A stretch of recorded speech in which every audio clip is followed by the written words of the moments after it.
Novamente, bom dia a todos. De um modo geral, essa é uma apresentação que nós fazemos a cada dois anos. Então, em 2023, nós temos o lançamento da pesquisa de empresas familiares. O período de entrevistas aconteceu entre outubro de 2022 e janeiro de 2023. Ela é super recente, nós fizemos um lançamento global há 15 dias, ainda estamos no processo de tradução, tropicalização dela, muito a nível nacional também. Então, em primeira mão, nós estamos apresentando aqui nesse fórum o resultado dessa pesquisa, e o tema desse ano da pesquisa está muito relacionado a construir confiança. Então, o que é que as empresas familiares precisam adotar como novas prioridades para garantir seu legado? Então, nós vamos repassar aqui alguns dados e, como Kira mencionou, tem um campo aqui aberto para perguntas e será um prazer receber perguntas do público aqui que nos assiste. Então, nossa pesquisa... Posso perguntar? Então, esta pesquisa, ele é global, mas também tem no Brasil. Então, muitas dessas respostas que a gente vai estar discutindo aqui, a gente vai estar discutindo respostas específicas das pessoas, das empresas familiares no Brasil. Exato. Na verdade, aqui nós trazemos dados mais quantitativos da pesquisa. Então, o objetivo, de fato, é realmente entender o que é que as empresas familiares estão pensando sobre as principais questões atuais. Nós entrevistamos mais de 2.000 pessoas com relação a empresas familiares, e o Brasil foi o país com maior quantidade de respondentes, 138, em 82 territórios. Então, é uma pesquisa global, mas com bastante dado do Brasil. O perfil das empresas que foram entrevistadas, nós temos aqui uma relação de faturamento dessas empresas, então, e aqui a relação dos exercícios anteriores. Então, como eu mencionei, nós fazemos a cada 2 anos, e no ano que nós não fazemos essa pesquisa de empresa familiar, nós fazemos uma pesquisa sobre novas gerações de empresas familiares. Então, a pesquisa de novas gerações, nós apresentamos ela em junho de 2022. Ela traz diversos tópicos que se conectam aqui com essa pesquisa. Na pesquisa de Next Gen, nós abordamos diversos temas relacionados à sustentabilidade, ESG, educação dessa nova geração de empresas familiares, processo de sucessão, documentos de família. E aqui nós trazemos dados mais gerais sobre empresas familiares. E aqui, em relação aos entrevistados, e aqui o perfil dos entrevistados no Brasil. Então, nós tivemos, em 2023, grande parte das empresas no percentual de faturamento, 33% entre 101 e 500 milhões de dólares, 17% entre 51 e 100 milhões de dólares, e os demais percentuais pulverizados nas outras faixas de faturamento. O papel da família no negócio, onde 19% é gerenciado pelo proprietário, 49% pela família e 30% controlado pela família. Em relação à maioria acionária, nós temos grande parte aqui de segunda e terceira geração, 40% na segunda geração, 18% na terceira geração e 32% na primeira geração. Algumas coisas aqui que acho que é interessante. Primeiro que nessa primeira gráfica dá para ver que essas empresas familiares são de tudo, qualquer tamanho imaginável. Então, desde empresas pequenas até empresas enormes. Então, ou seja, a outra coisa que eu achei interessante é a forma que você segrega na segundo item, de alguns deles é controlada pela família, outras que são gerenciadas pela família.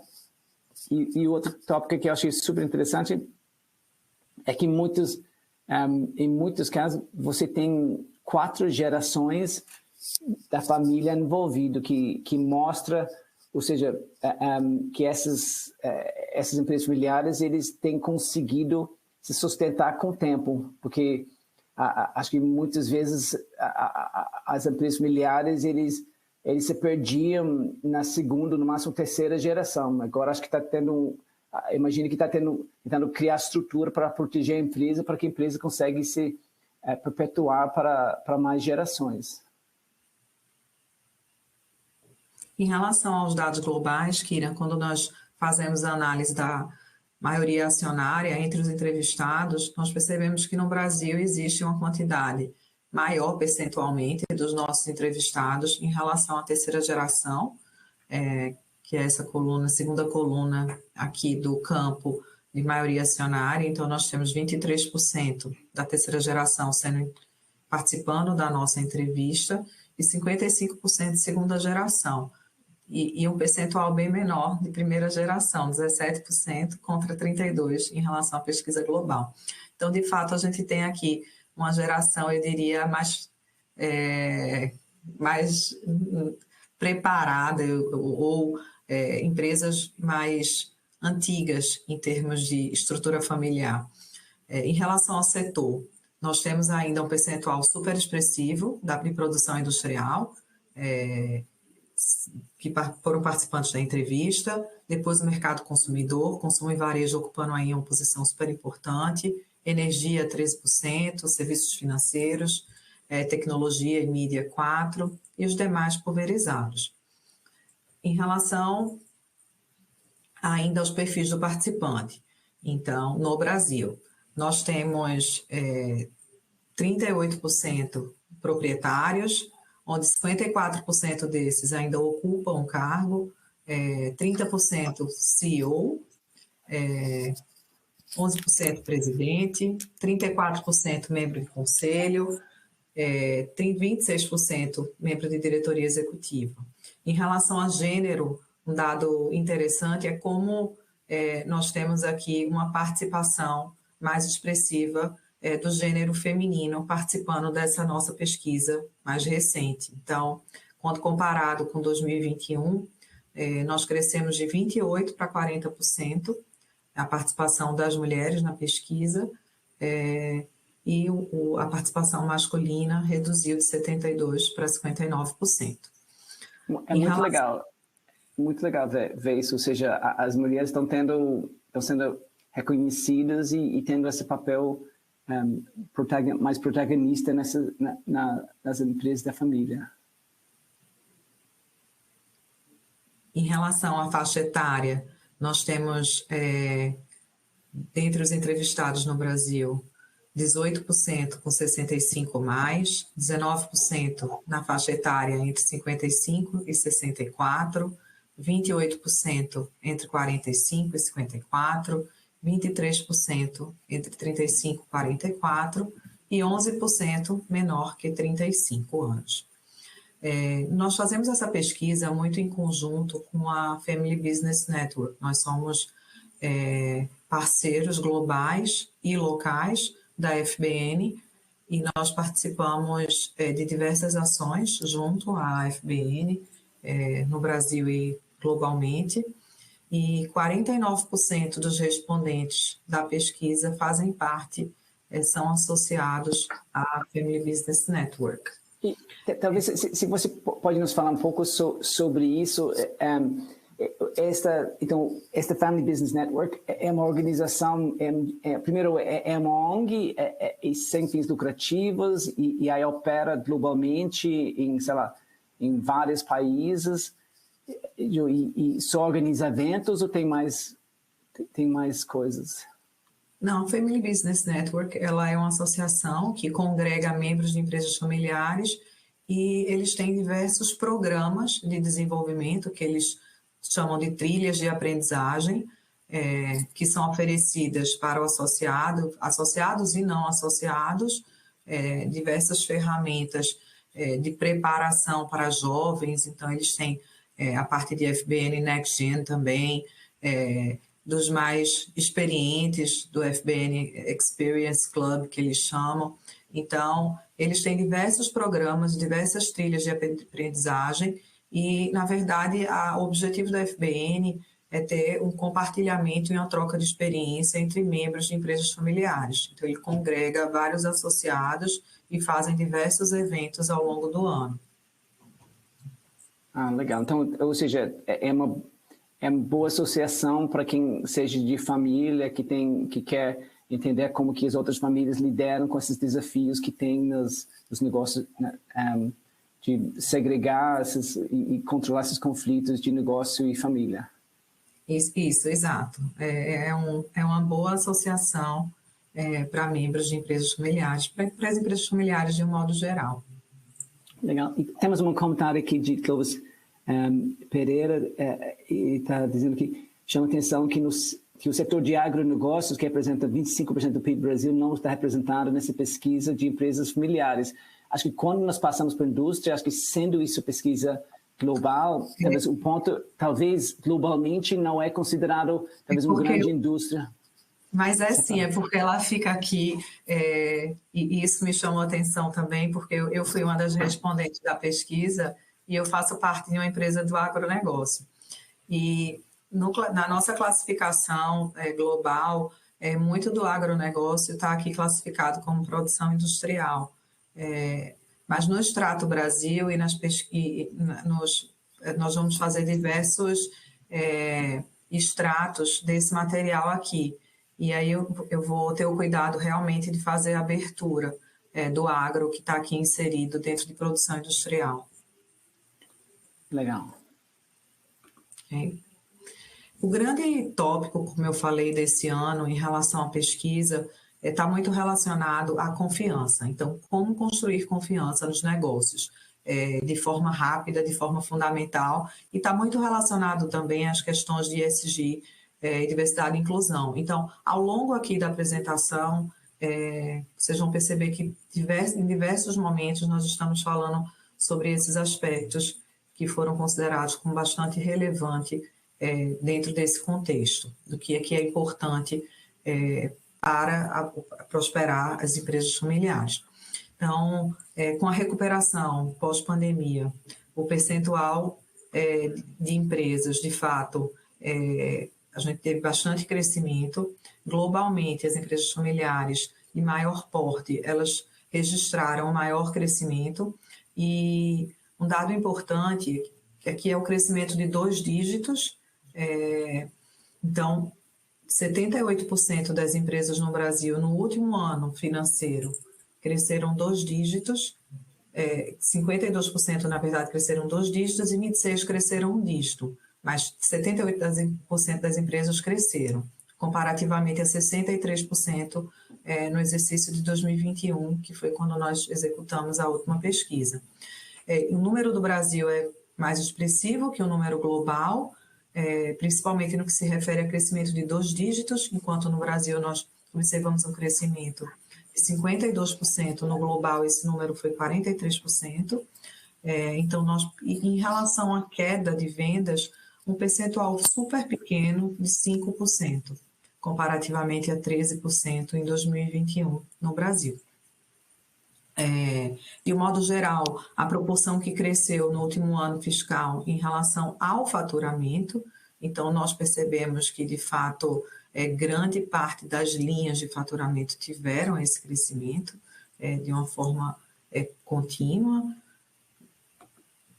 E quando nós entramos um pouco mais no detalhe desse crescimento, nós percebemos que as empresas que cresceram 2 dígitos, elas são mais ágeis, têm mais recursos do ponto de vista digital e uma formalização de valores, eu diria, mais robusta.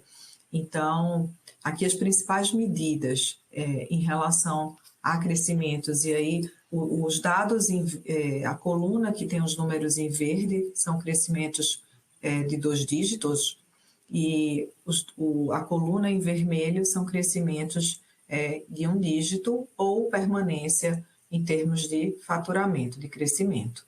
Então, as principais medidas em relação a essas empresas bem-sucedidas. E ao longo da pesquisa, nós vamos abordar 3 grandes tópicos: consumidores, funcionários e família.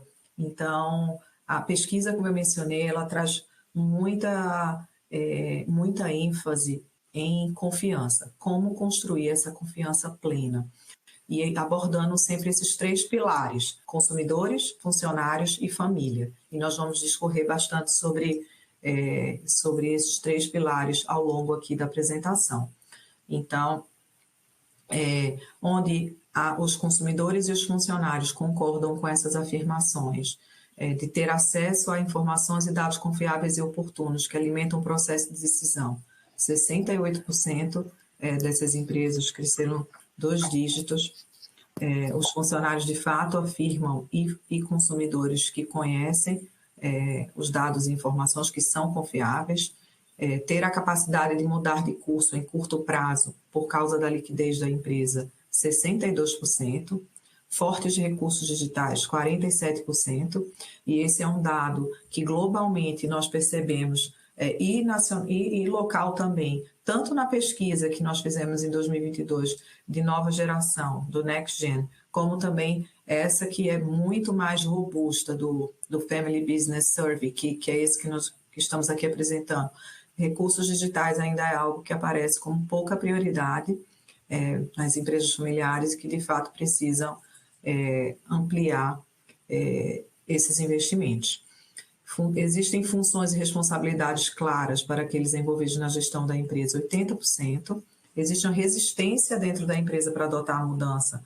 É bom, né? Um percentual baixo, 27%. A família dona do negócio tem um conjunto claro de valores familiares, então 74% dos consumidores e funcionários conhecem, têm confiança. A família tem um senso claro de propósito e valores acordados, 72%. Informações relevantes são compartilhadas de forma oportuna entre os familiares, 69%. E tem bom desempenho pessoal em trabalhar duro para criar uma atmosfera de confiança na equipe. Eu fiquei pensando aqui, então o foco, você falou que o foco é entre clientes,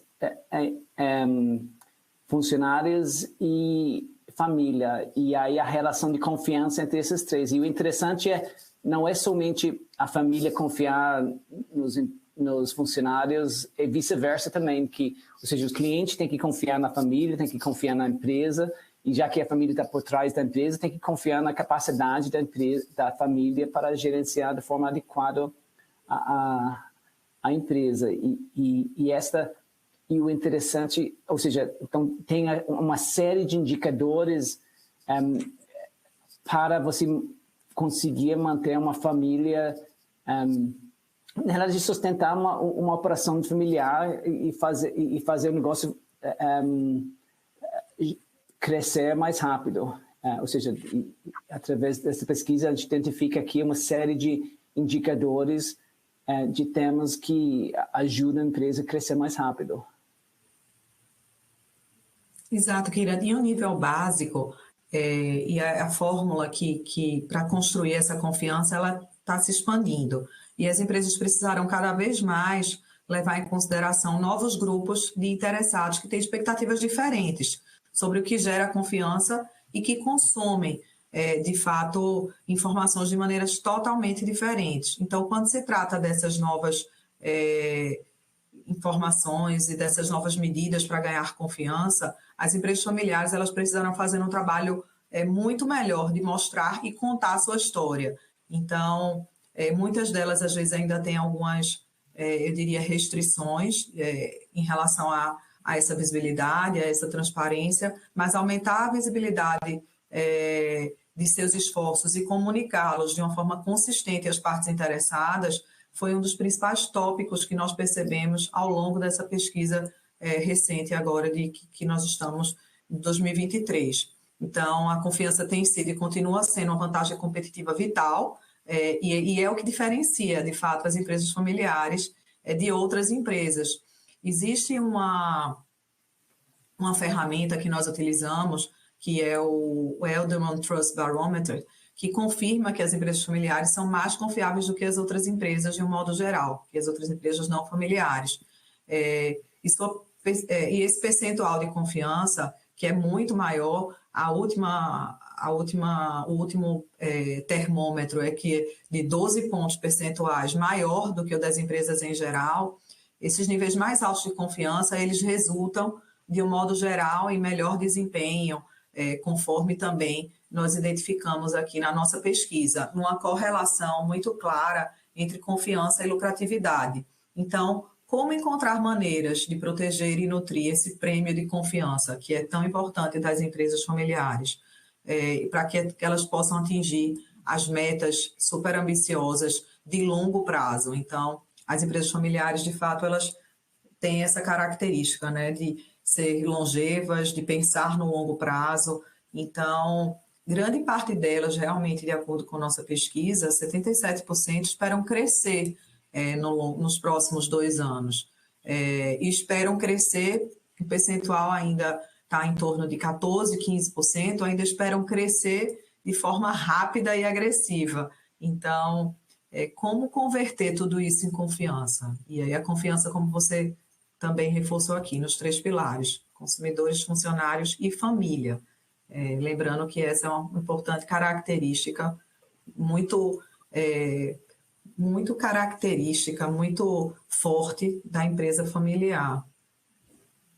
E aqui, quando nós avançamos nas ambições de crescimento, elas são muito maiores que em relação à pesquisa anterior também, de um modo geral. Então, quando nós comparamos crescer rápida e agressivamente, crescer de forma constante e consolidar-se, nós percebemos que 72% querem crescer de forma constante e 12% querem crescer de forma agressiva nos próximos exercícios. Então, de fato, elas têm planos bastante ambiciosos, objetivos grandes aí de crescimento, e quando nós comparamos em termos de tamanho, 83% das empresas que possuem faturamento acima de 100 milhões de dólares pretendem crescer, contra 77% das que têm um faturamento entre 20 e 100 milhões. Então, ainda as empresas maiores, ainda assim, têm a expectativa e têm a ambição, realmente, de ter um crescimento expressivo nos próximos 2 anos. Por que você acha que tem essas empresas maiores têm conseguido maior sucesso que as empresas menores? Você acha que a formalização de governança, da segregação entre os papéis de família, administração, propriedade? Você acha que talvez tem consultores independentes talvez que ajudam, que não meramente deixar tudo na mão da família sem muita estrutura? Eu fico pensando qual que é a diferença eu fico pensando talvez seja mais estrutura de governança, talvez. Não sei o que você acha. Grande parte delas realmente tem minimamente uma estrutura de governança, onde tem bem definidos os papéis da família, da propriedade, dos negócios.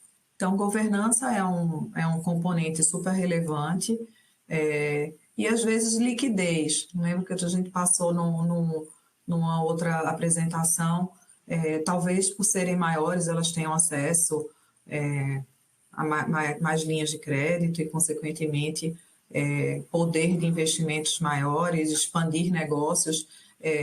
Uma informação bastante importante quando nós consideramos prioridades do executivo, do acionista de empresa familiar, e isso aparece tanto na pesquisa agora de Family Business, de um modo geral, da Survey, da pesquisa que nós executamos agora em 23, como também na de 2022, de NextGen.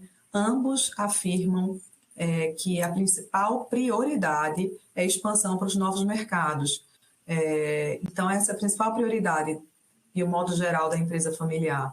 Então, talvez essa capacidade de expandir para novos mercados nas empresas maiores seja um pouco mais expressiva.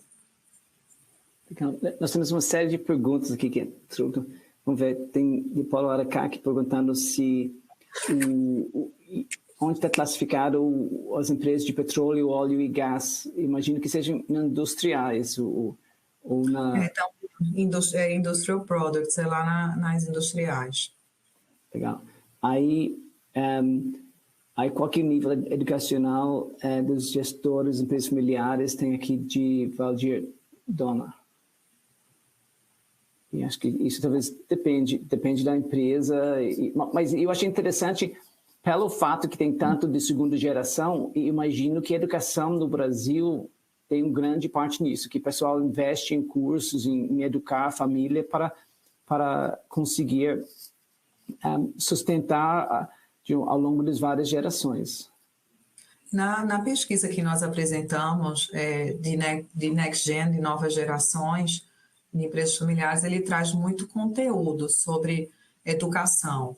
Essa aqui, ela traz muito conteúdo sobre negócio, de um modo geral. Mas no que nós vimos da pesquisa do Next Gen de junho de 22, ela de fato afirma que cada vez mais os jovens, essas gerações que estão assumindo posturas importantes, seja a níveis de conselho, seja em níveis executivos, vem de fato buscando, além de habilitações técnicas, muitas habilitações do ponto de vista de soft skills, no que se refere à liderança, a aspectos de sustentabilidade, ESG de um modo geral, muito perfis mais empreendedores. Então, nós trazemos diversos estratos realmente de educação nessa pesquisa anterior, que nós, ao término aqui também, poderemos compartilhar o link com todos vocês. Legal. Tem outra pergunta aqui de Marcelo Lopes Filho, perguntando o impacto da pesquisa na confiança, pois muitas empresas familiares ainda têm dificuldade em ser transparente, divulgar informações. E imagino que isso faz parte da confiança, que a empresa, talvez a família, tem que fazer a empresa ser mais transparente para ganhar a confiança dos clientes e funcionários. De um modo geral, quando a gente fala aqui de confiança, e aí nós utilizamos na definição desses 3 pilares, dos funcionários, da família, dos consumidores, alguns aspectos importantes que nós identificamos nesse modelo. E aí, de fato, muito relacionados à competência, como é que, de fato, a empresa é boa no que faz, quais são os meios que a empresa está utilizando em relação a essas competências, em relação a divulgar e para que interesses a empresa está servindo, o impacto tangível que ela tem e o motivo. Que motivos estão por trás disso? E tudo isso está muito relacionado ao que a gente está discutindo aqui, de como prosperar, de como crescer e como construir essas relações de confiança. Aqui nós trazemos algumas questões relacionadas a ESG e diversidade. Então, elas ainda não são uma área de foco muito relevante e ela surge tanto aqui nessa pesquisa como na anterior que fizemos para os Next Gens. Apenas 19% se dizem muito avançadas nesse aspecto e aqui nós trazemos um comparativo global com o Brasil. Então, do ponto de vista institucional, é capaz de se adaptar e decidir rapidamente para se ajustar às mudanças. 49% dizem estar avançadas no Brasil, 55% em relação aos respondentes global, do Global. Tem sistemas de controle de qualidade para todos os serviços e produtos. Os dados são bem equivalentes no global e no Brasil, 48% e 49% estão bem avançados, e no Brasil 43% no processo para alcançar. Tem o sistema para obter feedback do cliente, 34% estão avançados no Global, 39% no Brasil e 41% no processo. Tem uma declaração de propósito e um compromisso claro de promoção à diversidade e inclusão. 24% estão bem avançados e 45% no processo para alcançar. Em relação ao posicionamento público, se assume o posicionamento público sobre questões importantes relacionadas às questões sociais, ambientais, de diversidade. 16% estão avançadas, é um percentual bem pequeno, e 27% estão ainda, de um modo no global, no processo de alcançar, enquanto 13% no Brasil estão avançadas e 35% também nesse processo para alcançar.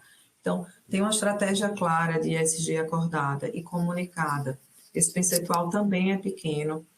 Para as empresas que publicam demonstrações financeiras, é uma informação que precisa ser cuidada e endereçada, porque, de fato, a partir desse exercício 2023, novas divulgações serão necessárias e é importante que as empresas tenham uma estratégia bem estabelecida e comunicada ao mercado. Esse percentual ainda é bem pequeno, 16% no Brasil, mas 38% estão no processo para alcançar. Em relação aos aspectos individual, então, a liderança incentiva uma cultura de responsabilidade, 32% está avançada no Brasil, 51% no processo. Se tem comunicações transparentes, então é extremamente relevante. Quando a gente fala em confiança, falamos em comunicação. Então, ampliar e aprimorar os processos de comunicação é um dado importante e aqui apenas 38% estão avançados nessa área. Oferece incentivo aos funcionários, 34% estão avançadas e 43% no processo para alcançar. Tem processos internos para que os funcionários questionem acerca das decisões da administração. Então, só 19% das empresas estão avançadas nesse sentido e 45% ainda em processo. Em relação à tecnologia, então, protege ativamente os dados e comunica como os utiliza. 36% estão avançados das empresas brasileiras e 40% no processo para alcançar. E responde e aborda com eficiência as violações de dados e privacidade, isso muito relacionado à LGPD também. 33% estão avançados e 46% no processo para alcançar. Então, o que é que nós percebemos aqui? Que há evidências claras de que estar muito avançado em relação à estratégia de ESG acordada e comunicada tem um forte impacto e uma forte correlação com o sucesso do negócio. Então, quando nós fazemos uma análise em relação à credibilidade, a desempenho, a resultados que se convertem de uma maneira institucional, todas as empresas, e aqui a gente traz informações mais quantitativas, que têm utilizado o ESG não só como o by the book, mas como de fato uma estratégia, e quando essa estratégia é comunicada, isso traz diversos aspectos positivos no negócio, em relação à credibilidade com os funcionários, com os consumidores, então, em relação ao propósito corporativo, em relação a recursos digitais, em relação a enxergar valor no contexto de cidadão, em relação ao desempenho. Então, 50% das empresas que estão muito avançadas na estratégia ESG, elas cresceram acima de 2 dígitos, 82% esperam crescimento nos próximos 2 anos, comparativamente a 76% das empresas que não estão avançadas em relação ao ESG. Mais foco ambiental, então 85% das empresas que estão avançadas e que têm uma estratégia bem definida, ela tem uma equipe responsável por ESG, contra 36% apenas das empresas que não possuem essa estratégia bem definida. 55% possui o objetivo e meta relacionada a impacto ambiental, contra 26% das que não possuem, e 37% dizem que reduzir a pegada de carbono da organização é uma das 5 prioridades chaves para as que estão desenvolvidas em relação à estratégia de ESG, contra 37% das que não estão. 82% acreditam que há oportunidade em liderar em práticas de negócios sustentáveis, comparativamente a 61% das que não estão avançadas.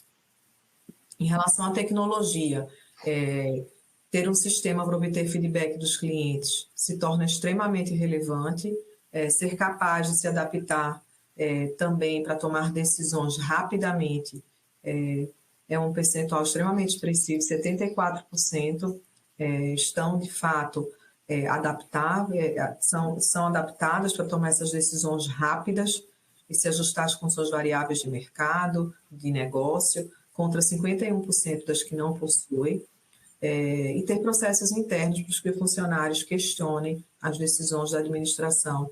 Também 41% das que possuem isso bem formalizado, contra 18% das que não possuem. Então, são dados aqui que não é só um nice to have, de fato, ele se converte em melhor desempenho de negócios. Eu fico aqui pensando se talvez até aquelas empresas que têm melhor estrutura e talvez que já sabem que estão vindo esses requerimentos de ESG, que talvez eles já estão mais organizados, já antecipam muitas dessas coisas, mas de qualquer forma, as empresas pensando em sustentabilidade e suas várias implicações, então eles têm tudo a ganhar com isso, ou seja, e talvez até conseguindo fazer isso parte da sua estratégia e suas metas, que isso faz parte da cultura da empresa, acho que acaba ajudando muito na empresa em termos de crescer, porque talvez, eu não sei se isso também faz parte dessa questão da missão da empresa, na medida que a empresa tem uma missão que também é uma missão vinculada com metas sustentáveis, que aí você ajuda muito em termos de você ter a confiança dos clientes e dos funcionários. Grande parte das empresas nesse processo do ESG estão reformulando alguns valores para, de fato, incluir algo relacionado a isso. A questões de sustentabilidade, como é que essas comunicações vão ser realizadas, de modo que todo o processo que passa por ESG, transmissão de confiança, de valores, dos propósitos da empresa, ela está muito relacionada também com a tangibilidade da confiança e como é que ela pode ser construída nesse cenário de forma sistemática. Então, algumas estão, de fato, se adaptando para incluir aspectos relacionados a ESG e como evidenciar essa estratégia para que, de fato, consiga acoplar todos esses aspectos positivos que vêm sendo demonstrados em termos de desempenho de um modo global.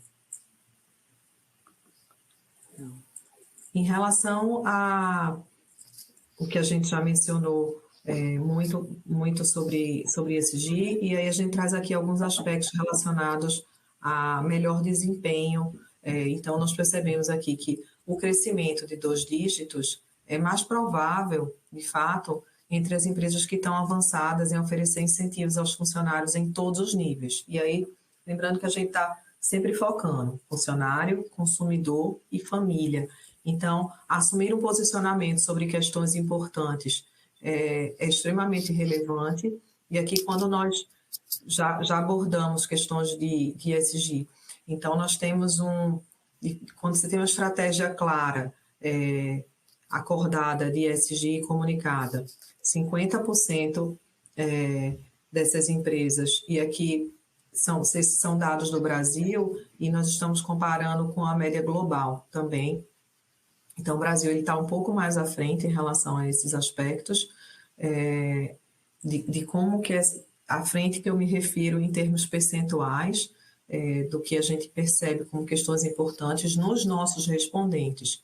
Então, assume um posicionamento público sobre questões importantes, 52% tiveram um crescimento acima de 2 dígitos, tem uma declaração de propósito e um compromisso claro que promove diversidade e inclusão também, 52%, tem sistemas de controle de qualidade para todos os serviços e produtos, 47%, tem um sistema para obter feedback do cliente, 49%, é capaz de se adaptar e decidir rapidamente para ajustar a mudança nas condições, 50%, oferece incentivos aos funcionários em todos os níveis, 53%, tem processos internos para que os funcionários de fato questionem as decisões da administração, 50%, tem comunicações transparentes, 51%, Se a liderança incentiva uma cultura de responsabilidade, 49%, e protege ativamente dados privados e também responde e aborda com eficácia as violações de dados, em torno de 49%.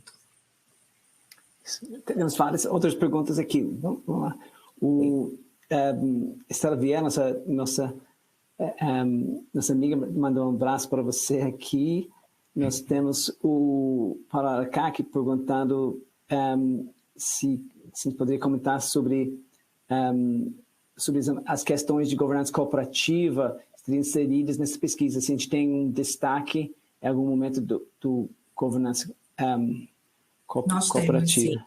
Nós temos mais à frente aspectos que nós vamos trazer aqui, como que é importante a governança em relação à estratégia de uma empresa familiar.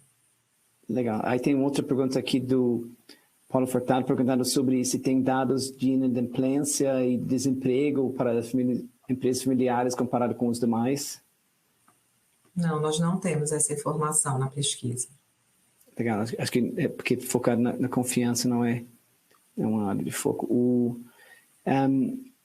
Aí tem um comentário de Valdir Dona que pergunta, dizendo que esse crescimento de forma rápida e agressiva pode causar também uma queda rápida, já que as gestões podem confiar mais no seu feeling do que análise de mercado e pensar em curto e médio prazo.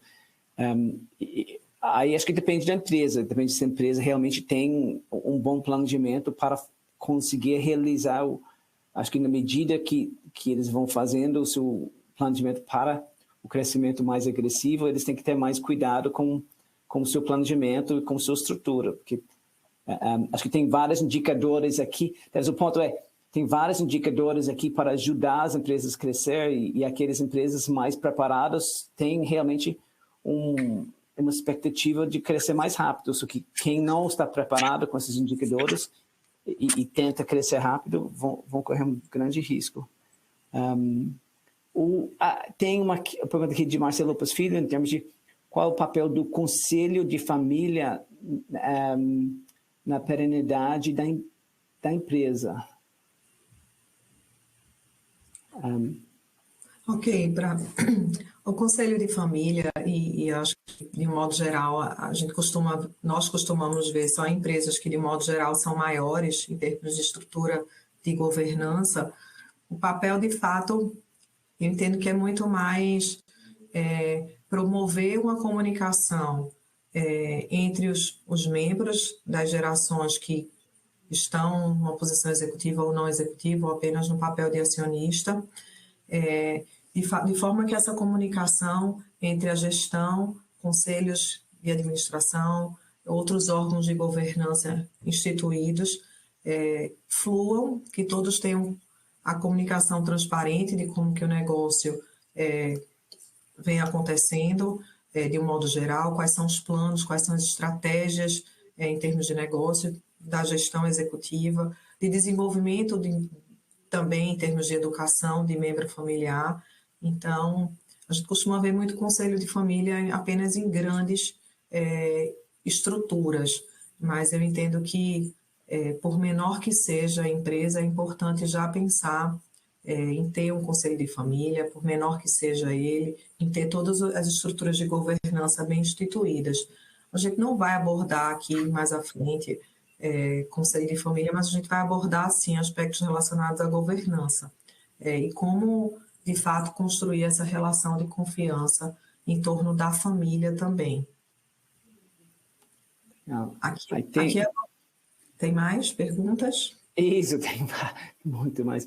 Tem pergunta de Eliane Rocha perguntando em relação a situações de microempresas em que a família não estão preparadas para gerir o negócio. Acho que tem, porque aí muitas vezes microempresa, as pessoas em microempresa, talvez a própria família está gerando o negócio e talvez não tem talvez a educação e nem estrutura para pensar, talvez nem pensa nessas coisas de paternidade e talvez enquanto talvez empresas maiores que têm mais recursos têm essa capacidade.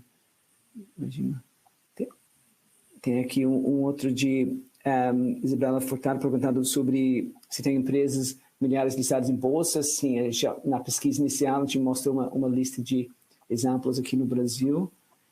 E no exterior, nós temos empresas milhares de tudo, qualquer tamanho. Acho que em termos, ou seja, a maior parte do PIB do Brasil está na mão de empresas familiares, conforme a pesquisa do IBGE. Vamos ver o que mais que tem. Sobre o assunto de as maiores pensar em crescer mais do que as pequenas e médias, a falta de cultura nessas últimas, de controlar consultores externos, não poder explicar o ritmo de crescimento.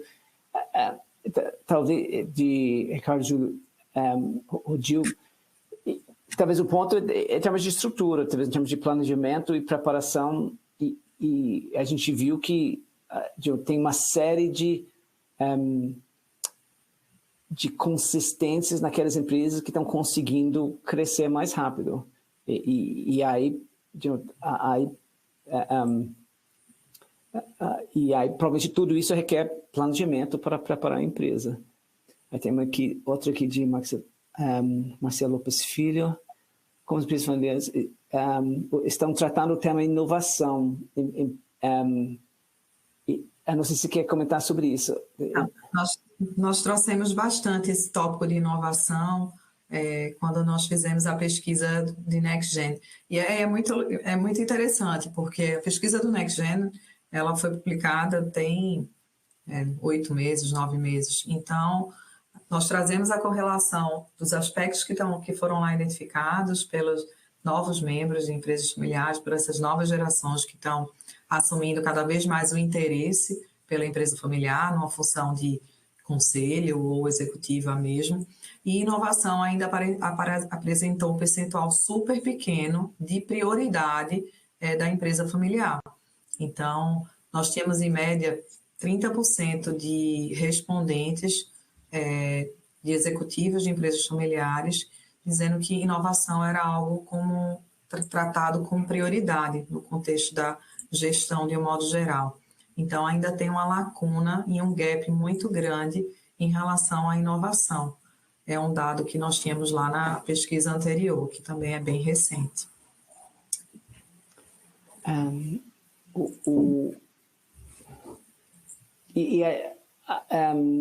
Aliás, tem uma pergunta aqui de Carlos Eduardo Pompeu Júnior. Nessas empresas que pretendem crescer, crescer com duplos dígitos, essas empresas possuem conselho com conselheiros independentes, ou seja, a importância de conselheiros independentes dentro da estrutura de empresas familiares. E acho que todos aqueles que estão em empresas grandes, que estão em bolsa, imagino que isso faz parte da questão da bolsa, mas eu entendo que os conselheiros independentes, eles têm muito a trazer em termos de valor para as empresas familiares, especialmente para aqueles que historicamente têm sido gerados exclusivamente pela família, trazendo um conselheiro independente. Entendo que um grande destaque para ajuda no nível de uma discussão no nível do conselho. Nós vamos trazer alguns aspectos aqui mais de conselho à frente, mas de fato grande parte das grandes empresas, principalmente as que estão listadas em bolsa, elas possuem requerimentos de ter uma mínima estrutura de governança, com membros externos também, que trazem inputs valiosos para a gestão na tomada de decisões.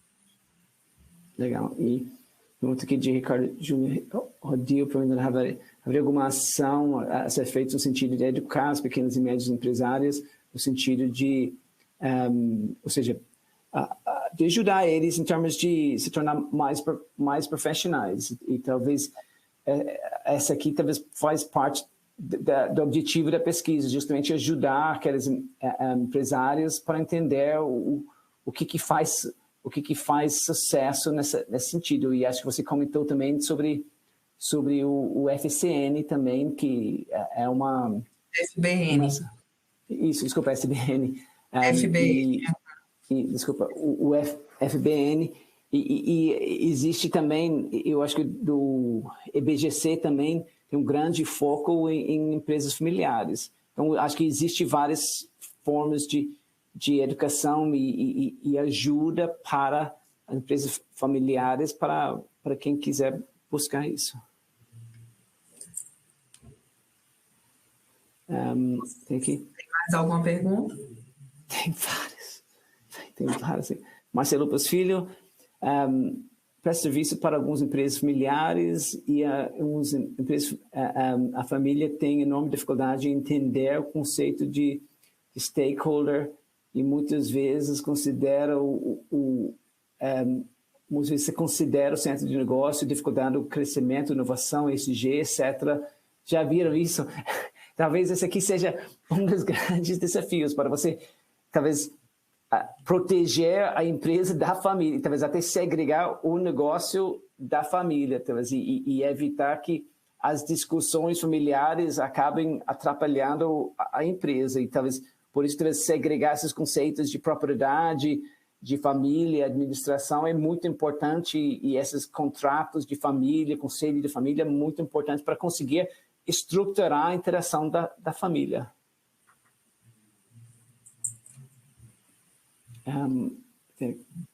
Que mais que tem?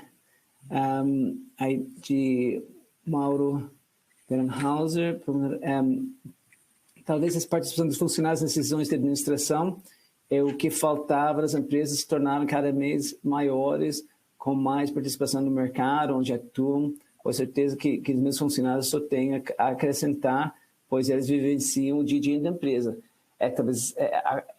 Talvez até por isso, inclusive, o foco entre funcionários, família e clientes, que esta, vamos dizer, a confiança entre a família e os funcionários é importante para conseguir fazer a empresa crescer.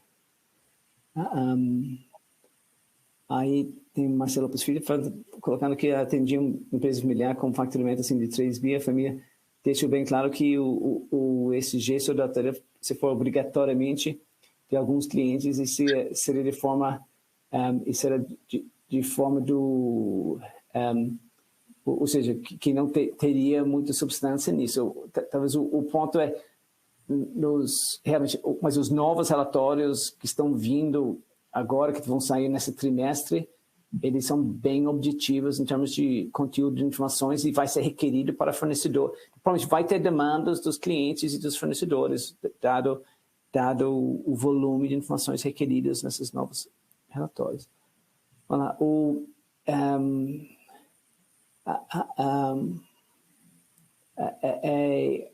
Aí tem Mauro Berenhauser colocando assim que esse jeito está sendo bem explorado no ambiente empresarial, pois o 38% não é percentagem baixa nessas empresas familiares, ou seja, pode ser entendido como sendo realmente percentagem baixa. Então, em relação a essa tela que vocês enxergam especificamente, apenas 1/3 tem uma pessoa ou equipe responsável por diversidade e inclusão. Então, aqui nós trazemos os dados do Brasil e do global, as diferenças percentuais não são grandes, de modo geral. Então, tem uma pessoa e equipe responsável por governança corporativa, 66% das empresas possuem no Brasil, 60% possui gestão de riscos e compliance, 59% possui governança familiar, 38% possui uma estrutura mínima, uma pessoa, pelo menos, alguma equipe responsável pelo ESG, e 33% possui também alguém responsável por diversidade e inclusão. Informação interessante aqui, que quando nós fizemos, agora em janeiro, nós lançamos uma pesquisa, que é uma pesquisa global, que a PwC faz com CEOs, que foi a 26ª pesquisa, lançada agora em janeiro, e nós entrevistamos mais de 4.000 executivos, e 40% desses executivos acreditam que sua empresa não estará adequada ao propósito em 10 anos, se permanecerem no curso atual. Então, esse é um dado que é alarmante, é uma porcentagem muito parecida com o que nós identificamos aqui também, dentre os executivos de empresas familiares. Então, a expectativa de fato é que essas empresas elas têm responsabilidades sociais e políticas numa visão agora muito mais consensual. E quando nós fazemos uma análise também com a pesquisa que nós fizemos de NextGen, que é essa que eu tanto falo e complemento aqui, que foi em junho de 2022, esses futuros líderes de empresas familiares, a nova geração, se demonstra muito mais preocupada com aspectos relacionados a ESG, diferente muito de seus pais, que têm priorizado sempre o crescimento, e é uma prioridade extremamente importante no contexto de empresas familiares, cujos membros crescem, às vezes, muito mais rápido do que os negócios, mas o ESG é uma forma de proteger o legado. Então, esse foco de negócios, de modo geral, ele precisa se expandir também para abordar e acoplar esses aspectos de ESG no negócio da empresa familiar. E aqui nós trazemos alguns dados em relação às empresas avançadas na área de diversidade e inclusão. Elas tendem a ser empresas maiores, com mais mulheres no conselho. Então, ter um proprietário CEO mais jovem não traz muito impacto, embora um conselho jovem tenha, de fato, ajudado nesse sentido. Então, muito avançadas em relação a aspectos de diversidade e inclusão, que promove, que comunica isso de uma forma clara, só apenas 12% das empresas pesquisadas. E aqui, todas elas, de um modo geral, têm alguma, minimamente, entendem que é importante, mas poucas, muito poucas, e aqui é um percentual que realmente chama a atenção, tem isso de uma maneira estruturada. Então, tipos de empresas respondentes com maior probabilidade de liderar nessa área são 24% delas administradas externamente, 22% tem 3 ou mais mulheres no conselho, 21% tem faturamento superior a 500 milhões de dólares, 19% está na 4ª geração ou mais, 16% tem 3 ou mais membros de fora da família do conselho, 16% tem participantes com mais de 55 anos, 15% tem 3 ou mais pessoas abaixo de 40 anos no conselho, e 15% tem um conselho maior, acima de 6 membros. Mais na frente nós vamos detalhar um pouco mais essas estruturas de conselho. Aqui, 73% das empresas dizem ter um propósito claro, mas muitas não tomam medidas necessárias para garantir a eficácia e documentar e comunicar de uma forma mais robusta. 73% tem um claro propósito corporativo, que entende que pode ser resumido ou formulado em uma frase. Esse 73% é a informação do Brasil. No global, esse percentual foi 79%, então está só um pouco abaixo da média global. E em relação às afirmações que foram efetuadas junto a esses entrevistados, quais que eram verdadeiras em relação ao propósito da empresa? Para aqueles que falaram que existe um propósito corporativo, claro. Então, a forma como os serviços e produtos são promovidos, 65% no Brasil, ativamente comunicado aos públicos internos, 62%, relacionado à orientação ao cliente. Então, esse percentual no Brasil ele ficou pouco abaixo da média global, 37% comparativamente a 48% no global. Quando esse propósito está escrito e publicado, 50% no Brasil. Quando ele é ativamente comunicado aos públicos internos, 38%. Ativamente comunicado para os familiares de modo regular, 31%. E quando ele está vinculado a ODS específicos relacionados à sustentabilidade, é um percentual também menor no Brasil, 9%, comparativamente ao global. Olhando isso aqui, fiquei pensando do que adianta se ter uma missão clara se você não consegue comunicar e implementar essa missão.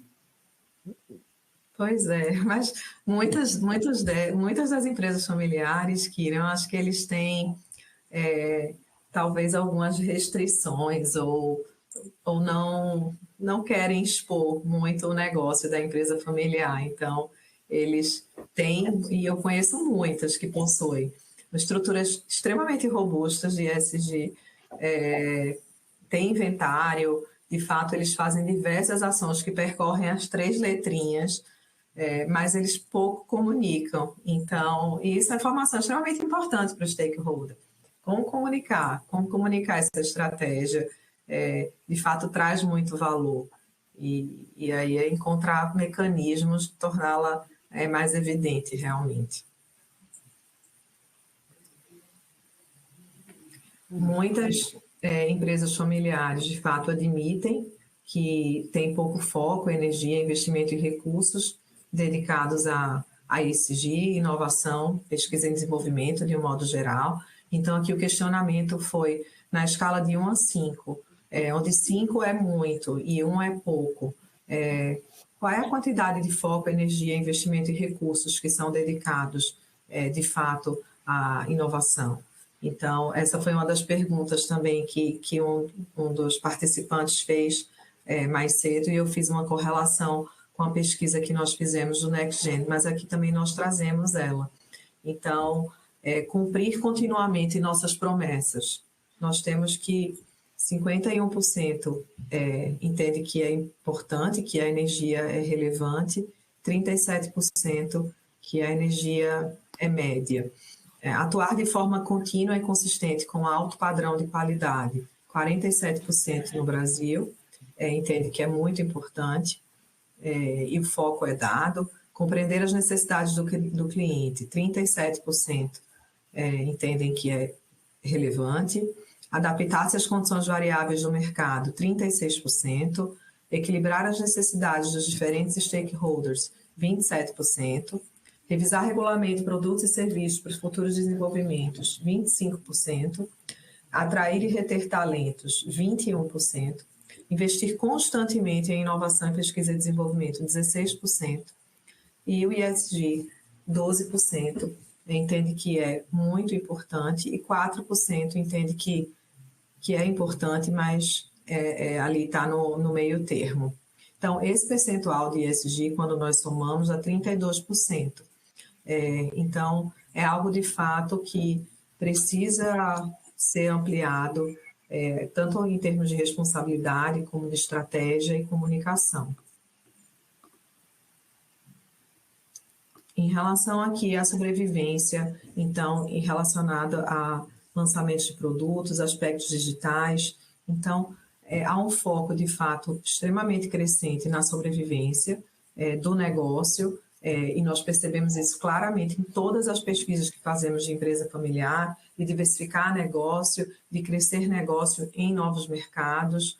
Essa é a principal prioridade do executivo da empresa familiar, mas também é importante que haja um foco no digital e diversidade como sendo algo tratado como prioridade-chave. Então, quando nós comparamos aqui as prioridades nos próximos 2 anos, então elas estão sempre alinhadas com expandir para novos mercados. Então, e esse é claramente um resultado que nós enxergamos tanto nessa pesquisa, como também na pesquisa que fizemos para os novos líderes de empresas familiares há 8 meses atrás. Então, expandir para novos mercados é uma prioridade para 54%.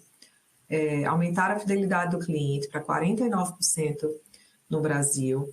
Proteger nosso principal negócio, 47%. Lançar novos produtos e serviços, 39%. Aumentar a confiança entre nossos funcionários, 36%. Melhorar nossos recursos digitais, 35%. Buscar aquisições ou fusões estratégicas, 34%. Aumentar os investimentos em inovação e P&D, 31%. E aqui esse percentual extremamente alinhado também, de 31%.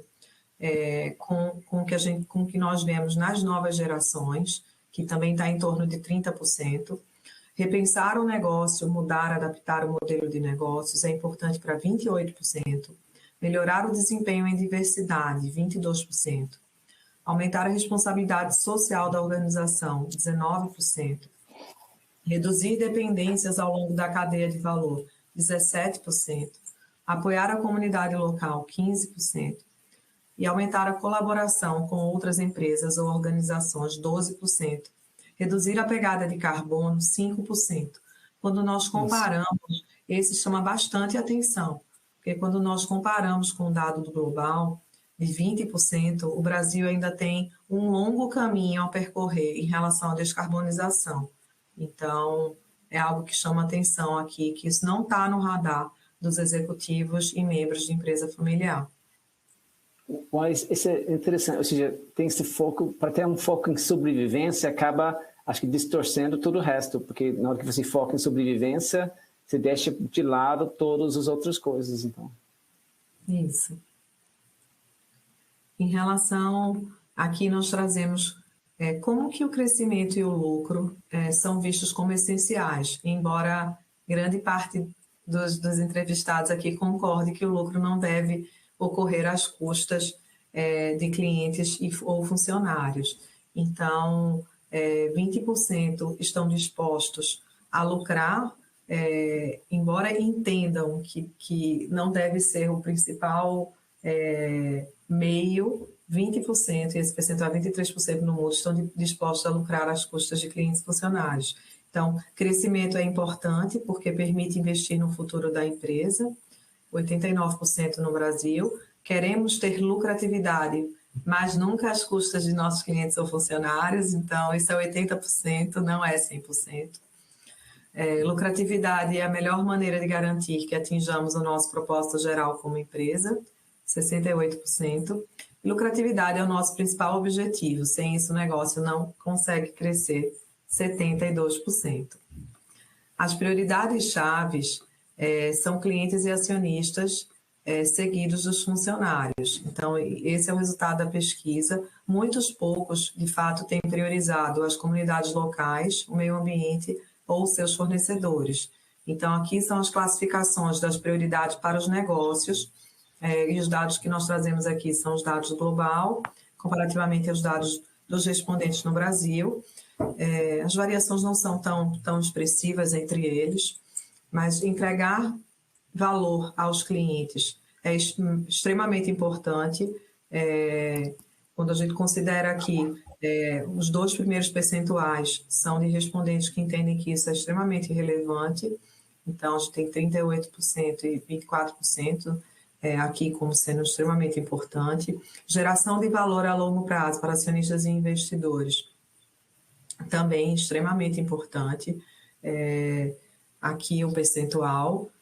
Maximização de lucros a curto prazo. Então, a empresa familiar tem muito a característica de pensar em longevidade. Então, nós já percebemos aqui que a maximização de lucros a curto prazo, ela é importante, traz o percentual aqui de 28%, mas já não tão relevante quanto os anteriores. Atração e retenção dos melhores talentos, 30%, entendendo como sendo muito relevante. Minimização ou redução de impactos negativos ao meio ambiente. Esse percentual é ínfimo, 6% entendem que é importante. Tratamento justo e ético dos fornecedores, também 8%. Cuidado com o impacto nas comunidades locais, também 4%, um percentual bem pequeno. E aí isso explica que está sendo consumido justamente por entregar valor, geração de valor a longo prazo, maximização de lucros a curto prazo. Então, tem outras prioridades que estão sendo consideradas para os clientes, no conceito aqui dos respondentes. E quando nós trazemos dados de conselho, aqui são dados gerais. Então, no Brasil, 5,6 é o número médio de pessoas no conselho de administração. Esse número no mundo é em torno de 5,2. 25% não tem mulheres no conselho, enquanto outras 31% têm apenas uma mulher em média, as mulheres representam 32% do conselho, 32% tem apenas membros de família no conselho, esse percentual é igual também no mundo, 64% não tem ninguém com menos de 40 anos no conselho, 15% não tem ninguém com um histórico setorial diferente, ou seja, que traga abordagens diferentes do setor ao conselho. Os conselhos de empresas que faturam mais de 100 milhões não são mais diversificados em termos de sexo e idade, mas tendem a ter mais membros de fora da família, com um histórico setorial diferente. Então, de fato, as empresas que têm um faturamento maior acabam trazendo experiências diferentes de formação para inserir no conselho de administração. Você fica imaginando esses conselhos que só têm membros de família e a dificuldade que seria para segregar as discussões de família das discussões do conselho e da empresa. Mas é um percentual alto, 32%. Então, e é tanto um percentual dos respondentes aqui no Brasil, como também no mundo aí afora. Então, 32%, de fato, não possuem apenas membros de família no conselho, não tem nenhum externo, e o externo traz realmente condições diferenciadas para o desenvolvimento do negócio. Nós temos outros comentários aqui. Uma sugestão aqui do Ricardo Odildo, talvez as empresas familiares deveriam considerar a participação societária para as empregadas. Talvez essa faz parte dessa discussão de relação entre os empregados e a família. Tem outro aqui de Palaracá que pergunta sobre apenas um terço tem uma pessoa ou equipe responsável para diversidade e inclusão. Parece que os resultados estão muito positivos, que seria apenas uma visão minha que eu atuo governança. Em geral, não vejo isso nas empresas. Acho que essa questão de diversidade e inclusão, ou seja, Paulo, acho que talvez que esta percentagem, que talvez não tenha talvez visto esse nível de percentagem de envolvimento. Marcelo Lopes Filho perguntando, existe um certo machismo nas empresas familiares? Imagino que existe em tudo, depende das pessoas, e aí existe, aí tem, aí Valdir Dona colocando um dos grandes problemas de empresas familiares, excesso de confiança em seus próprios propósitos, falta de planejamento assertivo. Ou seja, talvez isso seja o risco, na medida que você tem as mesmas pessoas sentadas, e talvez, conforme a gente viu, muitas vezes sem externos, discutindo sobre o mesmo tema, e aí o mercado está mudando, e talvez eles, e sem novas perspectivas e ideias, talvez o risco de não conseguir acompanhar o mercado. Aí tem de Rosângela Costa perguntando, vocês não acham que ainda é um desafio conscientizar as pequenas empresas familiares sobre a profissionalização dos processos e a separação da relação familiar, da relação profissional? Excelente ponto. Eu acho que esse aqui é um dos grandes desafios para as empresas familiares. Acho que em todos os níveis, e essa segregação entre o familiar e profissional, e conseguindo proteger o negócio, criando uma estrutura para proteger o negócio. O Marcelo Lopes Filho, os conselhos de empresas familiares me parecem ser mais uma formalização legal do que um órgão de controle de gestão da empresa.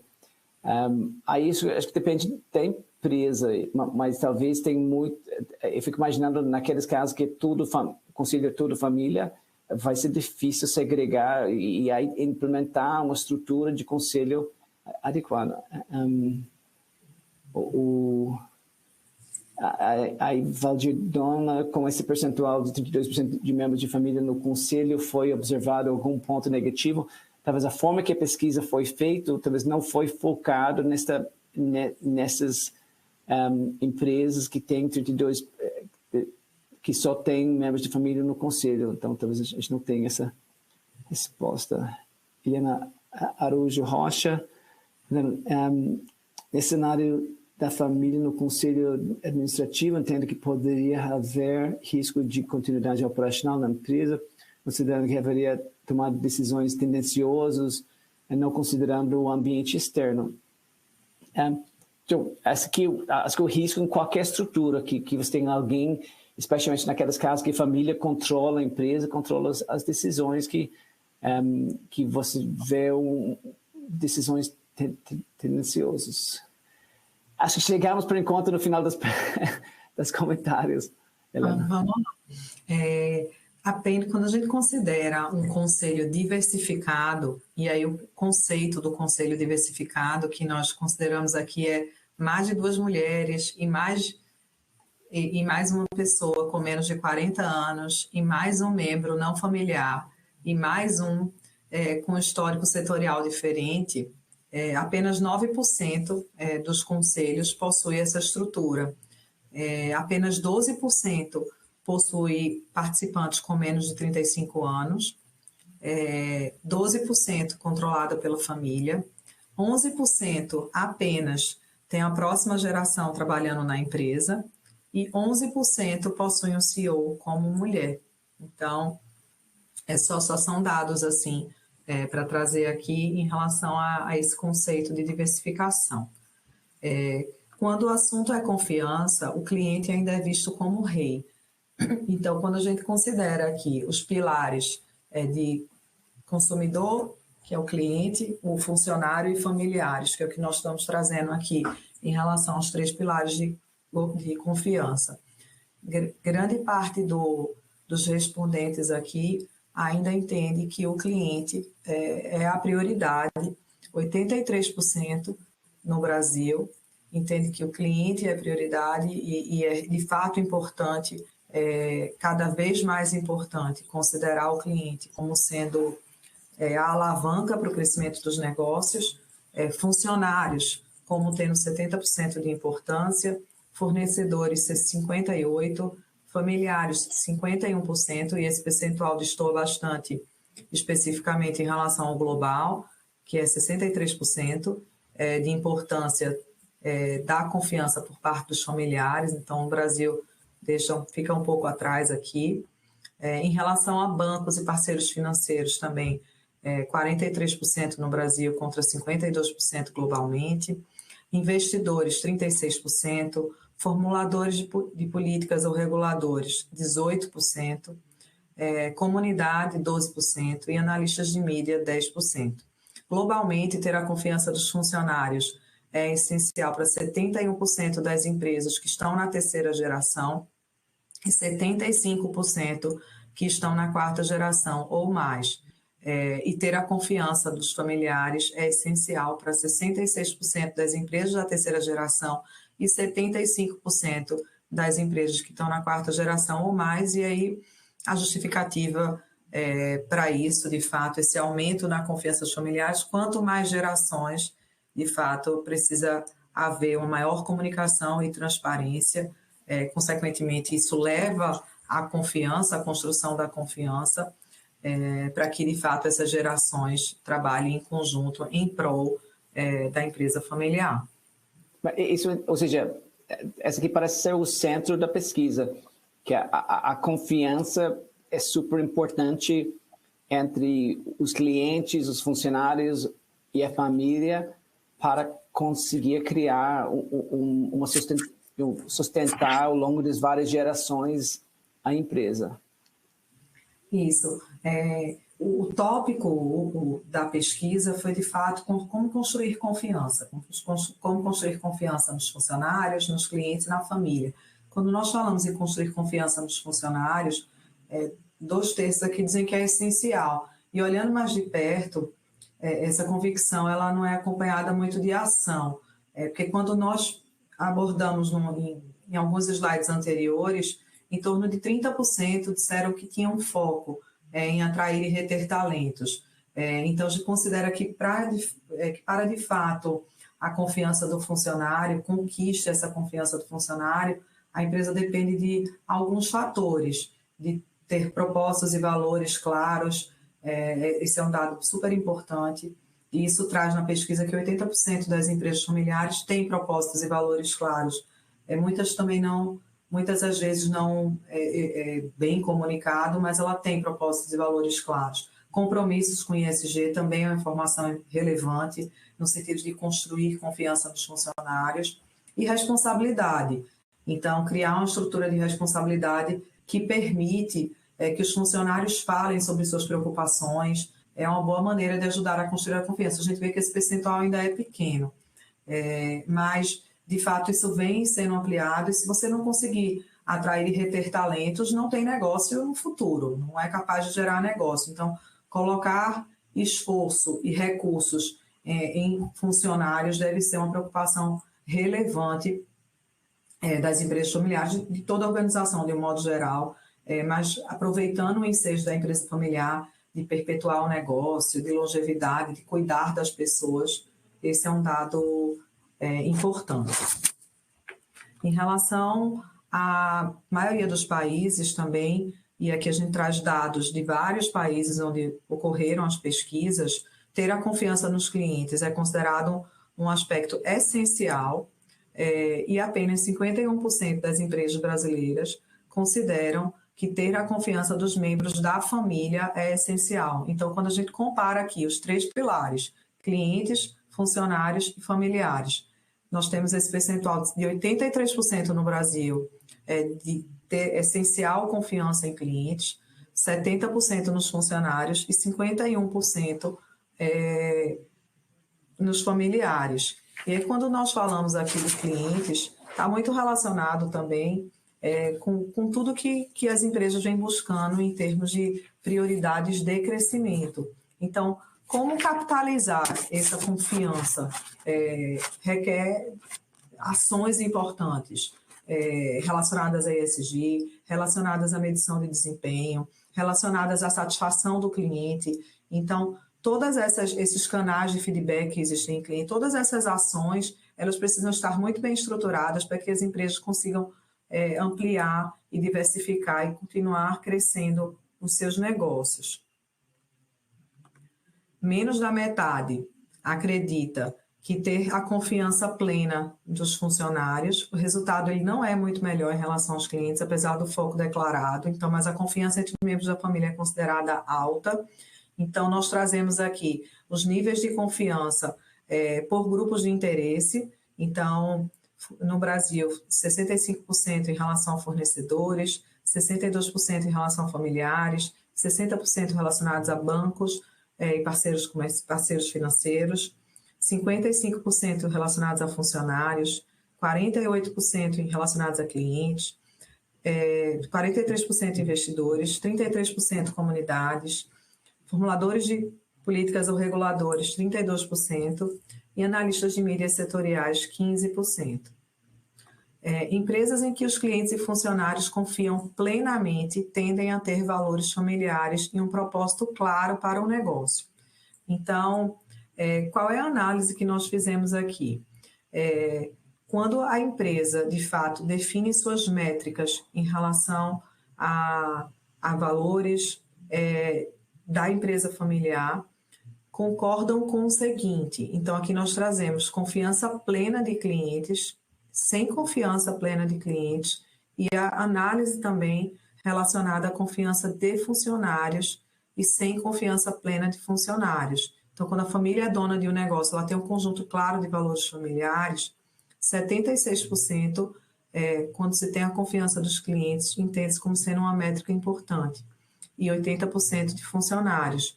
A família tem um senso claro de propósito e valores acordados para a empresa, 76% tem a confiança plena de clientes, 77% de funcionários.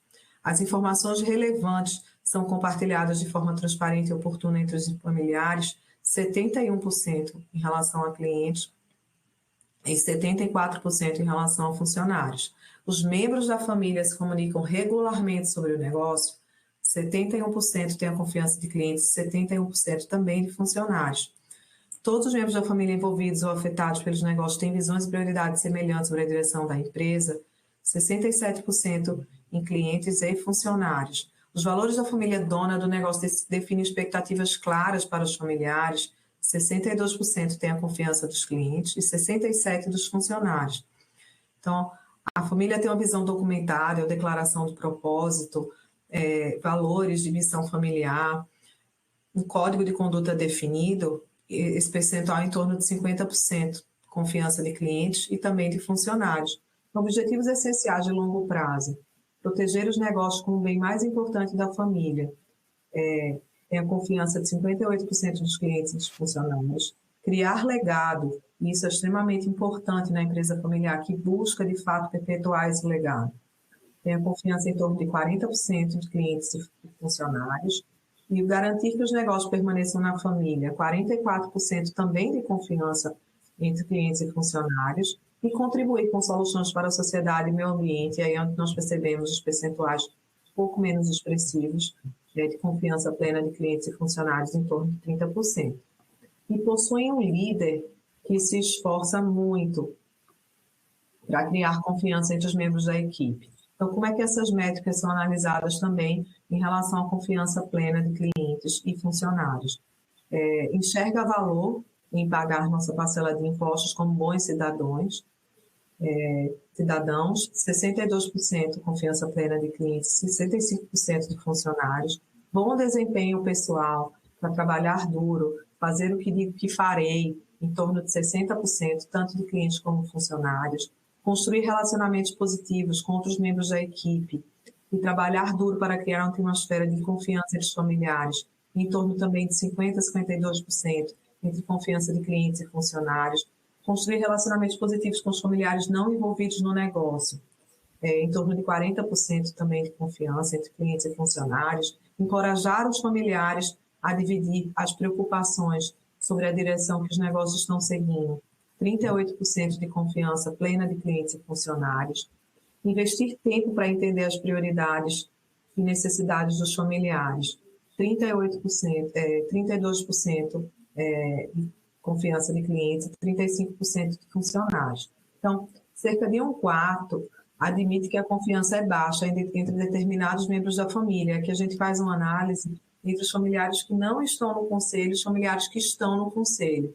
Então, altos níveis de confiança, 44% no Brasil, familiares de fora da empresa, familiares que trabalham na empresa, 40%, familiares proprietários e administração não familiar, 38%, familiares de próxima geração e da geração atual, 36%, e familiares não familiares dos negócios, 35%. De um modo geral, os níveis de confiança são altos, então nós percebemos aqui que níveis baixos de confiança acabaram ficando com percentuais pequenos, e isso de fato traz bastante conforto de que a comunicação está sendo de fato permeada ali entre os membros familiares e não familiares que participam, seja da função executiva ou de alguma função a nível de conselho. Não sei se tem alguma questão que... Eu fiquei aqui imaginando que, na medida que você cria uma cultura que os membros da família por exemplo, que todos os membros da família vão atuar na conselho, e sei lá, você tem uma família que aí você coloca todos os filhos no conselho, e fico imaginando, sempre tipo, você tem pessoas de perfis diferentes, tem pessoas que não têm foco em fazer esse papel administrativo de conselho, e sempre famílias têm pessoas que têm perfis que às vezes não são tão adequadas para atuar em conselhos ou até em outras formas de administração. E isso poderia ter um impacto grande aqui, porque muitas vezes a família simplesmente define que não, essas pessoas vão fazer parte da administração da empresa em vez de fazer uma avaliação independente para ver se realmente essas pessoas têm o perfil para fazer esse trabalho. E aí fico imaginando que isso talvez cria essa baixa confiança. Talvez poderia ser que você empurrando pessoas para dentro da família, para dentro da empresa, poderia criar uma série de problemas. Esse que poderia ser um deles aparecendo aqui nessa pesquisa. Os líderes de empresas familiares, e aí no que a gente fala de construir confiança na família, eles entendem a necessidade de haver confiança entre os membros da família. 74% acreditam que construíram essa confiança ao longo do percurso dentro do ambiente familiar e de negócios de um modo geral. Mas eles também dizem que o conflito dentro da família tem um efeito de transbordamento na construção da confiança em toda a empresa. E aí mais de 1 em cada 5 entrevistados aqui, eles dizem que as divergências familiares são de fato o maior desafio ao construir a confiança em todas as partes interessadas. E aí quando nós falamos de partes interessadas, falamos dos stakeholders de modo geral. Então, lidar com os conflitos em empresas familiares nunca foi uma tarefa fácil, faz parte de uma luta contínua que muitos enfrentam para estabelecer estruturas fortes de governança familiar. Então, isso é em construção, de uma certa forma, nós vemos que isso é uma construção contínua. Na edição anterior dessa mesma pesquisa, apenas 15% dos entrevistados, eles disseram que tinham mecanismos de resolução de conflitos para lidar com disputas familiares. E aí um dado importante é que na pesquisa deste ano, essa participação aumentou para 20%, marginalmente, mas é marginalmente um pouco maior. Então, a gente vê um crescimento em torno de 30% dos mecanismos de conflitos mais instituídos, mas apenas poucos líderes, de fato, de empresas familiares ainda utilizam esses mecanismos de conflito. Na pesquisa também, a gente traz alguns dados relacionados a estruturas formais de governança implantadas, que foi uma das perguntas que surgiram antes, ao longo aqui da apresentação. Então, apenas 65% dos líderes de empresas familiares dizem que têm essas estruturas formais de governança implantadas. E isso diminui, de fato, os conflitos. Isso inclui essas estruturas de governança, acordos de acionistas, constituições, protocolos familiares e muitas vezes até testamentos. A falta de governança formal, ela afeta a maneira como o negócio é administrado. Então, a governança forte, ela reflete muito, que é o que a gente vem falando aqui, em propósito, valores de um negócio, e é uma expressão externa de como as empresas familiares estão ficando para trás na demonstração dos valores, quando a gente fala de composição de conselhos, fazendo o link com o que a gente veio falando de conselho. Então, quanto mais diversificado o conselho, mais ele pode agregar numa estrutura de governança de empresas familiares. Eu vou percorrer aqui os últimos slides para que a gente consiga concluir dentro do tempo acordado. Legal. Então, para mais de 1 em cada 4 empresas brasileiras, existe o desentendimento e é um dos principais, realmente, desafios para construir confiança com grupos de interesses. Então, esses desafios para construir essa confiança, eles estão muito relacionados. Quais são esses principais desafios? Falta de clareza sobre o que os grupos de interesse querem, cultura empresarial atual, não encontramos grandes desafios para conquistar a confiança dos grupos de interesse, desentendimentos entre os familiares, incertezas sobre onde começar para construir relacionamentos, falta de capacidade de mudar os processos da cadeia de suprimentos, falta de apoio da equipe de liderança, pressão de parceiros financeiros, problemas de reputação negativa específicas à sua indústria, parcela de empresas com políticas específicas em vigor, ela é maior em 2021, mas 16% ainda no Brasil não adotam nenhuma política. E aqui o que a gente fala em política é acordo de acionistas, políticas de governança realmente que estejam em vigor. Então, no Brasil, 63% das empresas possuem acordo de acionistas, das empresas que foram aqui, dos que respondentes à nossa pesquisa, 60% possui política de dividendos, 56% possui protocolo familiar, 49% possui a cláusula de entrada e saída, 47% possui política de emprego familiar, acordo prenupcial, 41%, mecanismos de resolução de conflito, 28%, e aí um crescimento em relação a 2021. Testamento, 20%, ainda é um percentual bem pequeno. Estratégia de capital familiar compartilhado, 18%. Procedimentos de emergência e contingência, 15%. Então, a gente percebe, de fato, que existe um percentual importante aqui, já de políticas de governança, mas ainda existe uma lacuna a ser preenchida. Quando nós abordamos conflito, e aí mecanismos de conflito, muitos desses conflitos familiares, eles são tratados dentro da família sem uso de terceiros ou de mecanismos de resolução. Então, mecanismos instituídos para a resolução de conflitos é extremamente relevante no contexto de como tratar esses conflitos familiares. Então, em relação a se há conflitos familiares dentro da empresa, no Brasil, o percentual é pequeno, nunca 7%, é bem pequeno, raramente 20%, de vez em quando existe 46% e regularmente 26%. São percentuais mais relevantes do que comparativamente ao global. Então, há mais conflitos, de um modo geral, nas empresas familiares brasileiras. E como o conflito familiar é tratado? No Brasil, dentro da família, 56%, discutido abertamente pela família, 33%, poucos utilizam um serviço terceirizado de resolução, 19%, aplicamos nosso mecanismo de resolução de conflito, 16%, e ignoramos o conflito devido às normas sociais, 12%. Então, Aliás, nesta última, eu já fui contratado para ajudar num conflito de família e dá muito trabalho para tentar lidar com os partes e tentar buscar terreno comum entre eles, tipo, e acho que nesses exemplos onde você já tem contratos, protocolos definidos anteriormente, acho que ajudaria muito para não chegar nesses conflitos, tipo, se você tiver uns acordos, protocolos predefinidos, é muito melhor.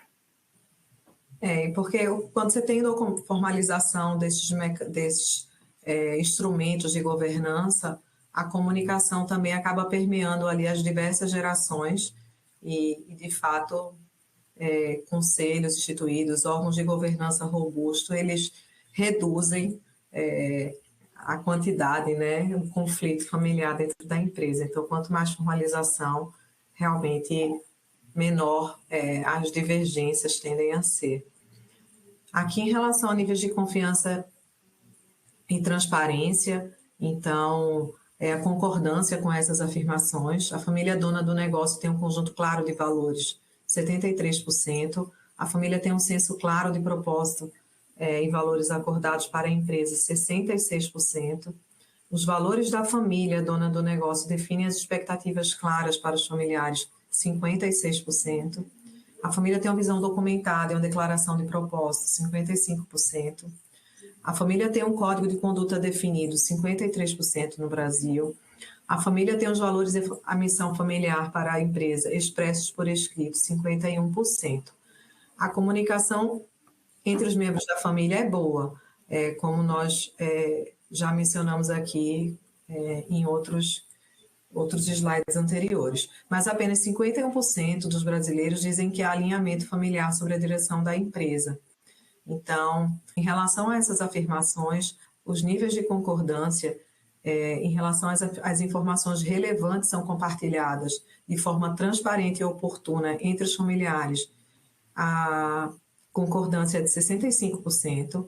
Em relação aos membros da família se comunicam regularmente sobre os negócios, 61%, e todos os membros da família envolvidos ou afetados pelos negócios têm visões e prioridades semelhantes sobre a direção da empresa, 51%. Então, tem um caminho aqui longo de melhoria. Os proprietários e CEOs geralmente consideram seu desempenho bom em todos os aspectos, mas com espaço para melhorias.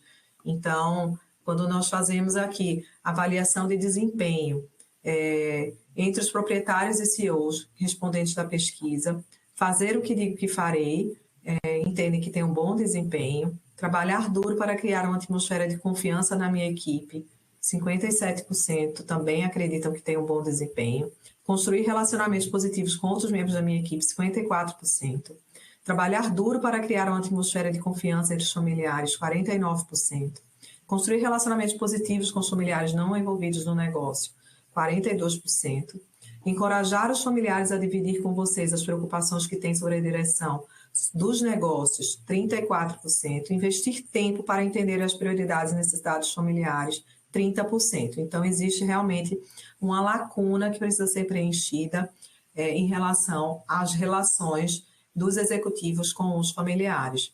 Então, eu gostaria de agradecer a participação de todos. Terminamos pontualmente no horário. Isso. Uau, esse aqui, ou seja, esta pesquisa tem muitos dados e um volume enorme de informações. A publicação, a gente já, no início, a gente passou pelo link da publicação. Quem está nos assistindo tem acesso a este link e esta apresentação. Inclusive, você já poderia baixar a apresentação agora, uma das abas é a própria apresentação, ou entrar no link da publicação. Muito obrigado. Só dar uma informação importante. Nos próximos meses, nós vamos publicar algumas perspectivas detalhadas sobre cada um desses grupos de stakeholders. A pesquisa está no processo de tradução, então a gente não tem ainda ela 100% completa traduzida, mas até o final desse mês nós teremos, mas na página da internet da PwC. Legal, obrigado. Obrigado, Helena. Acho que com isso chegamos à parte mais importante. Acho que a Rael vai nos falar quem levou o chocolate. Olá, Kiden. Olá a todos, muito bom dia. Agradecemos a participação de todos em nosso evento. Hoje o ganhador do prêmio do chocolate é o senhor Valdir Donan, de Campinas, São Paulo. Eu peço que, por gentileza, aguarde um contato nosso. Parabéns, Valdir. Ok, obrigado, Rael. Muito obrigado, Helena. Acho que com isso chegamos no final da apresentação. E agora vamos ter uma prova para fins do quem quer registrar o treinamento para fins do CRC. Para quem não precisa fazer a prova CRC, muito obrigado pela participação de todos e todas até aqui. Espero ver todo mundo na semana que vem. Acho que com isso a gente vai rodar o vídeo para chamar as pessoas para a atenção para fins da prova requerida do CRC.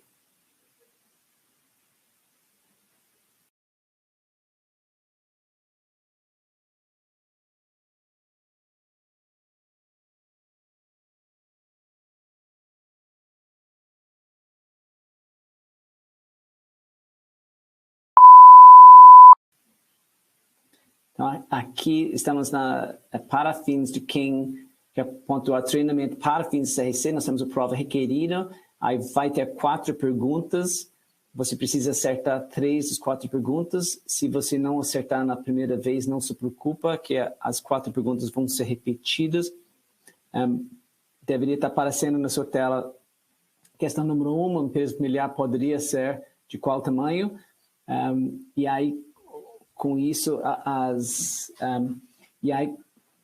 com isso, tipo, você vai respondendo no seu aparelho as 4 perguntas e aí precisa acertar 3 das 4. Aí, se não acertar, vai ter a resposta na sequência.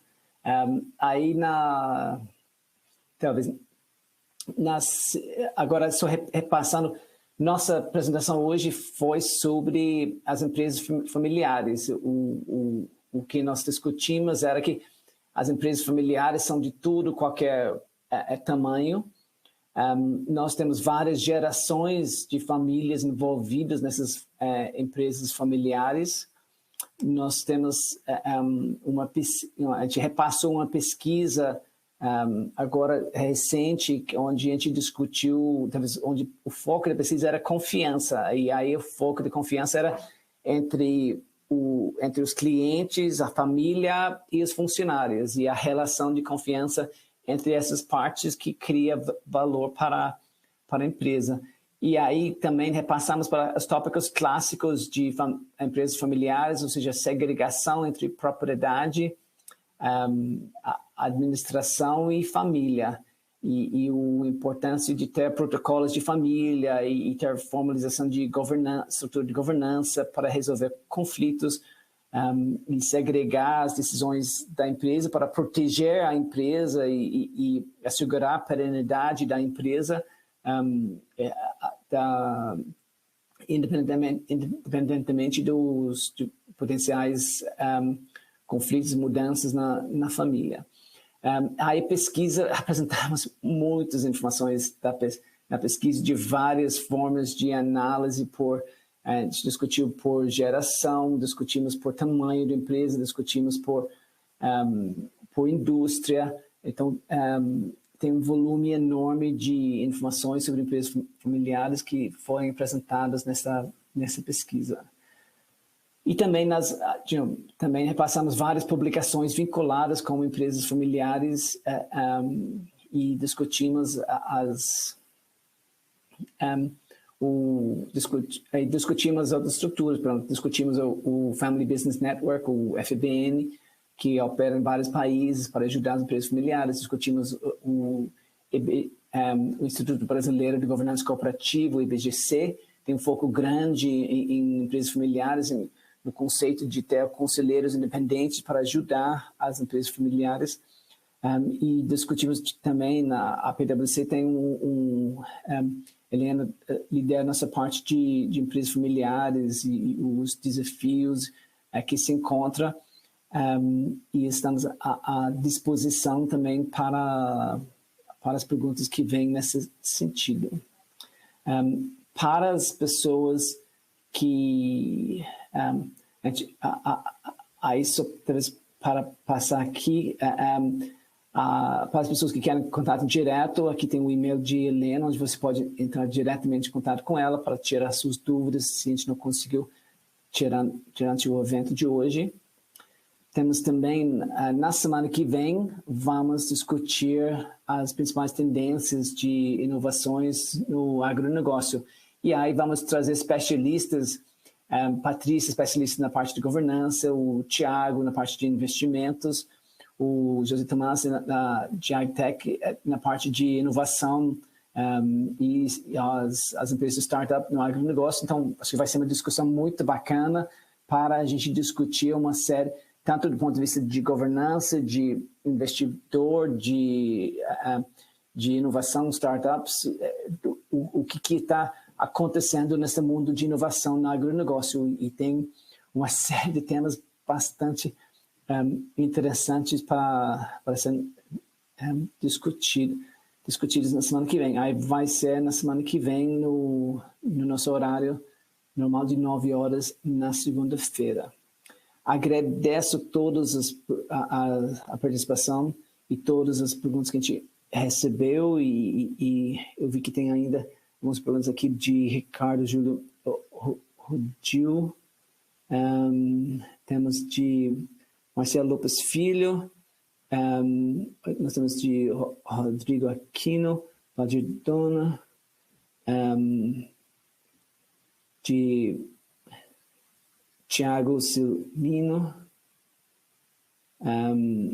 Mauro Berenhauser, de Miriam Buenos Aires, nossa colega, e então agradeço as perguntas que a gente recebeu de todos, e acho que e aí lembrando que os slides que você está assistindo, os slides já podem ser baixados via aba dos slides, as publicações que falamos que são todas gratuitas, pode entrar lá e baixar os slides. e baixa as publicações. Nós temos todo mundo que ficou conectado 1h30 deveria receber automaticamente o certificado de participação. E agora nós estamos aqui na parte de finalizar já passaram as 4 perguntas da prova final. Já foram repetidas as 4 perguntas agora e já estamos no 4 pergunta. Então, com isso já chegamos no final de nosso webcast de hoje. Agradeço a participação de todos e todas e espero ver todo mundo na semana que vem, onde a gente vai falar sobre inovação.